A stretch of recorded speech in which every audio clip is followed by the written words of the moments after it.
the Ravens. And a couple of key players aren't happy about that.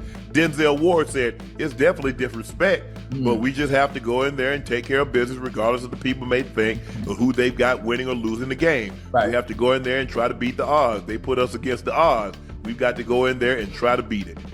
Said Judy, that's disrespectful. But at the end of the day, if they think Baltimore can beat us like that, we're going to have to prove another thing. We've got to do our job to the best and win the game. The Vegas, damn, 11 and a half? Yeah, that's crazy. That's crazy. Because that's a division opponent also, Ocho. Yeah. I think it's going to be a close game, similar to that as the Bengals and the Browns, and the personnel. The Browns have the personnel to deal with Derrick Henry. The Browns have the personnel to deal with Derrick Henry and stack 9 in the goddamn box. They're going to play bumper on the outside, and the one player I see that the Browns have to deal with, they got to deal with Zay Flowers, who's probably going to have the one-on-one matchup, because they're not letting Derrick Henry run the ball. That's not happening. Somebody else is going to beat us. It ain't going to be 22, and it ain't going to be 8 legs. It's going to have to be Zay. He's going to have to get juicy. And I guarantee you, when they do play, chat, mark my words, if the Ravens are going to have success, it's not going to be the run game. It's going to be Lamar Jackson being able to get the one-on-one matchup with Zay Flowers and him winning on those same routes. The overs, the short overs, the deep overs. I guarantee you, watch. I'm telling you how it's going to play out. Yeah, I look. I guess because now Ocho is the media, but I never knew how much we were or were not favored by. I mean, the only time that like at the Super Bowl, we were 11.5 point dogs to the Green Bay Packers, but that's because the NFC had won like 13, 14 straight Super Bowls, right? And it hadn't been close. The last close Super Bowl was 90. Prior to that, there was never a close Super Bowl. You go back and look at the 80s, from when the Bears, look at what the Bears did to the Patriots. Look at what the Giants did to the Broncos. Look at what Washington did to the Broncos. Now, you did get a close game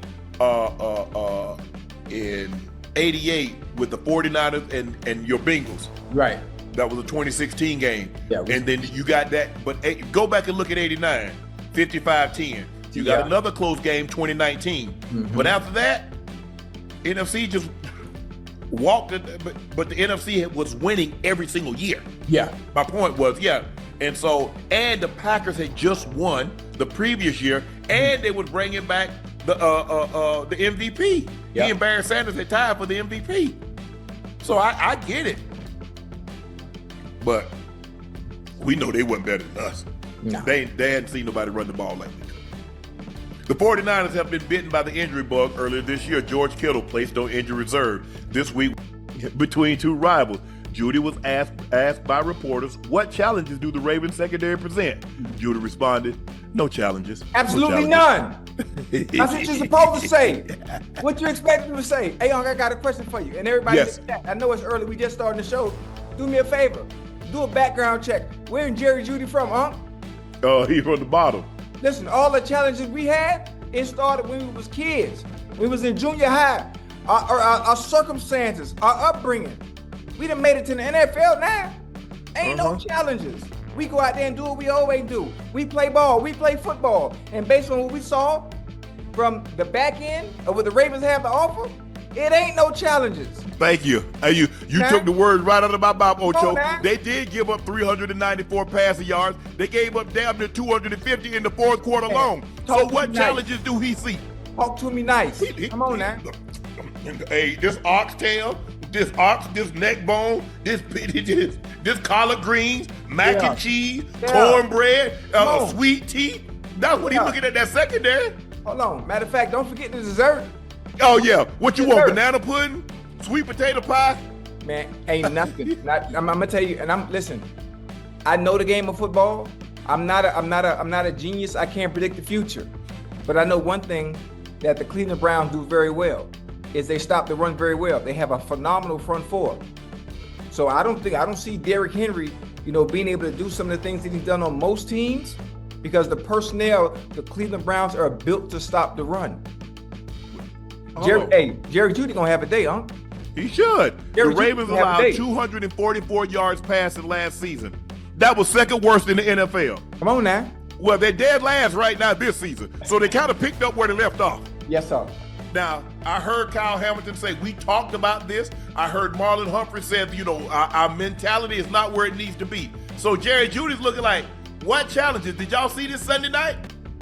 Josh, first of all, the quarterback had all day to throw. Second of all, he gave up they averaged 244 a game. They gave up 250 in the fourth quarter alone. Nasty work.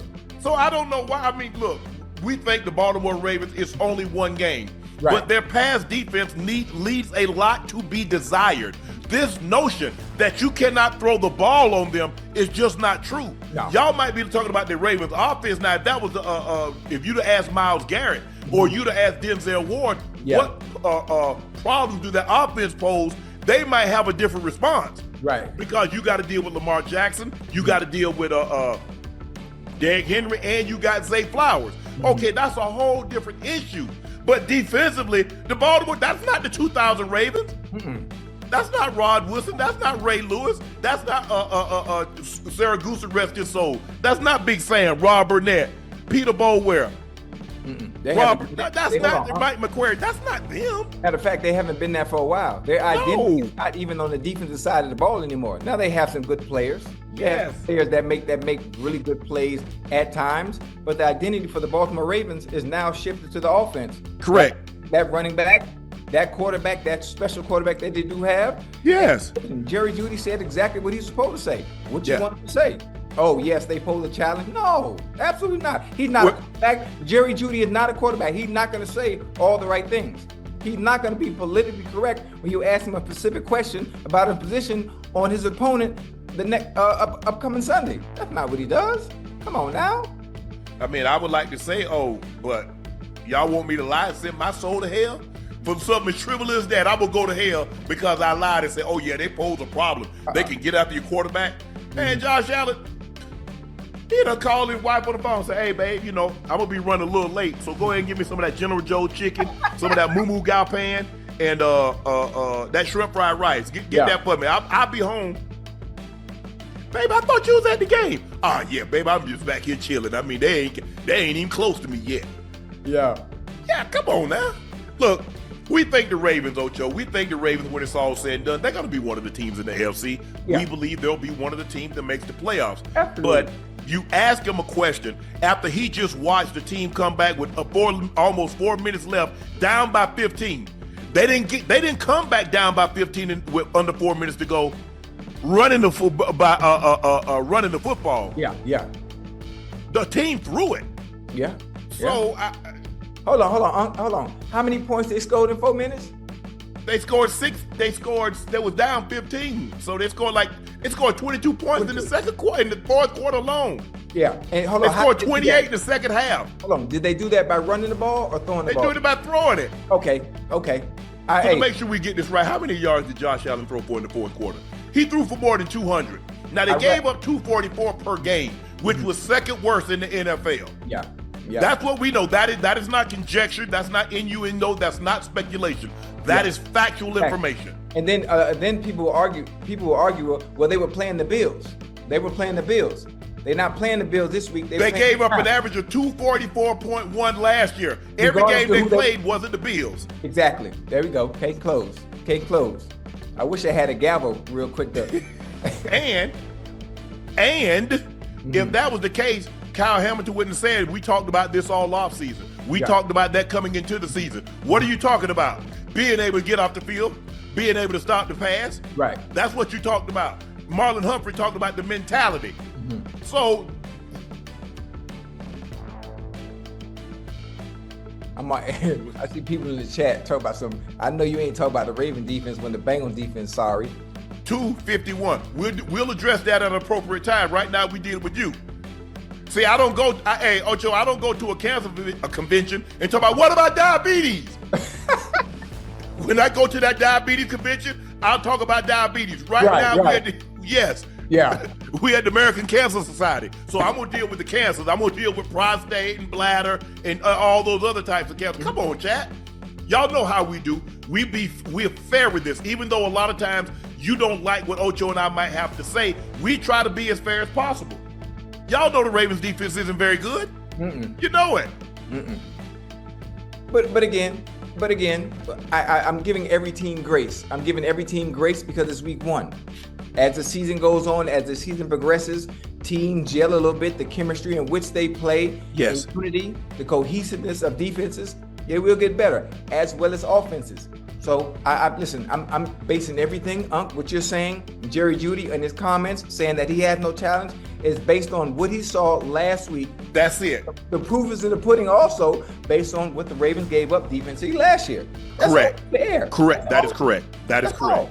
So with that being said, I don't think, look, I get it. Everybody say, you be politically correct. You don't give anybody any extra motivation.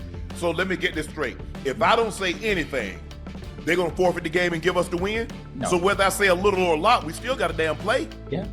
Yeah, well, definitely. So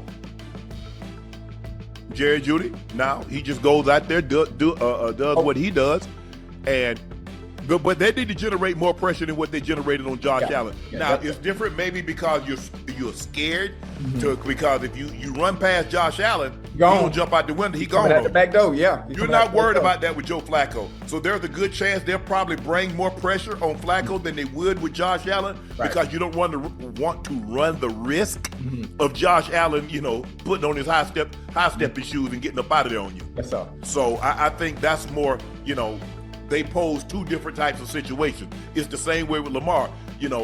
I want to put pressure on Lamar because I don't want him to have time, but I already know if I run past him, he gone. Yeah. And the last thing I want to have do is 5 guys running downfield with their back to Lamar Jackson, and he got the ball tucked, and he's already past the line of scrimmage. So it's going to be very, very interesting to see how this thing plays out. Look, there's no love lost. The Ravens are the old Cleveland Browns. Yeah. And now we got the new Cleveland Browns, and there's no love lost between these two organizations. From Moody. And the 49ers are back to within 7. It's 28-21.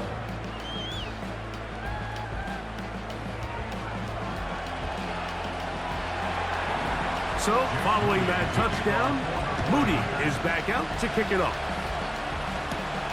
Hardman now to return it.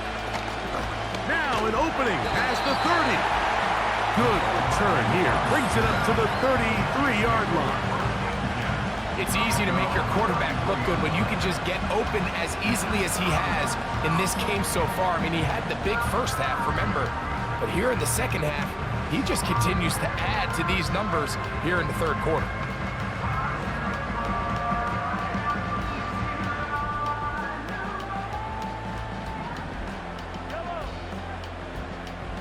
They put Kelsey in motion. Here's Patrick. He'll throw it on first down. Open man downfield. It's Rice. And he's down inside the 40-yard line.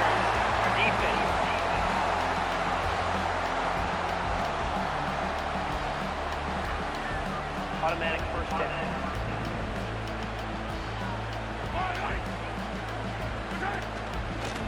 Here's Edwards-Helaire. And he'll get about 5.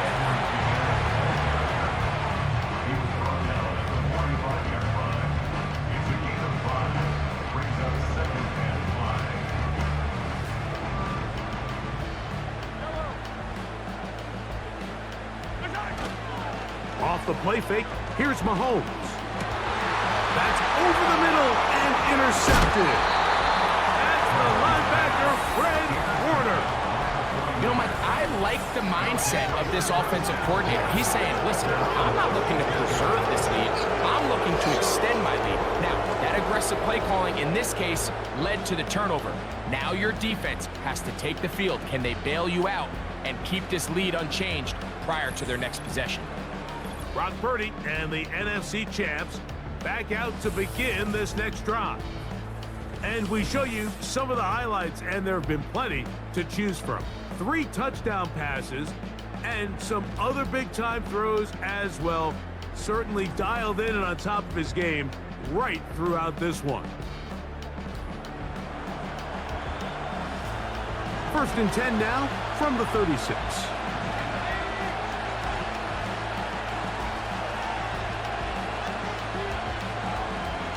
They'll motion the tight end, Thomas. Purdy on first down. He gets this one to Samuel. It's complete. This is one of those throws where you're hoping you do most of the damage after the catch, but give credit to the defense. Once that ball was caught, they were on him quickly, and there was nowhere for him to go after the catch.